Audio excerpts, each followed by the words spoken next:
সাধারণ একটি আলুর চিপস নিয়ে স্কুলে এসেছে এক শিক্ষার্থী। সহপাঠীদের নিয়ে সেই চিপস খাওয়ার পরই দেখা দেয় বিপত্তি। অসুস্থ হয়ে পড়ে বেশ কয়েকজন। তাদেরকে নেওয়া হয় স্থানীয় হাসপাতালে। পরে জানা যায় এটি সাধারণ আলুর চিপস নয়, প্রচণ্ড ঝাল চিপস।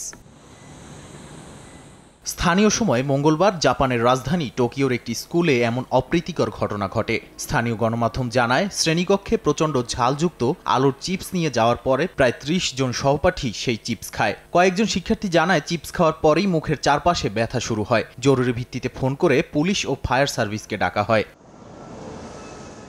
ঝালযুক্ত এই চিপস তৈরি করে জাপানের ইসোয়ামা কর্পোরেশন নামের একটি প্রতিষ্ঠান। গ্রাহকদের অসুবিধার জন্য ক্ষমা চেয়েছে প্রতিষ্ঠানটি। তাদের পক্ষ থেকে অসুস্থ শিক্ষার্থীদের দ্রুত সুস্থতা কামনা করা হয়েছে। তবে নিজেদের ওয়েবসাইটে আগে থেকেই প্রচণ্ড ঝালযুক্ত এই চিপস নিয়ে গ্রাহকদের সতর্ক করে দিয়েছিল ইসোয়ামা কর্পোরেশন। তাই 18 বছরের কম বয়সের কাউকে এই চিপস খেতে নিরুৎসাহিত করা হচ্ছে। নগদের কাছে সব গ্রাহকই প্রিয়, তাই তো সারা দেশে ক্যাশ আউট চার্জ সবচেয়ে কম।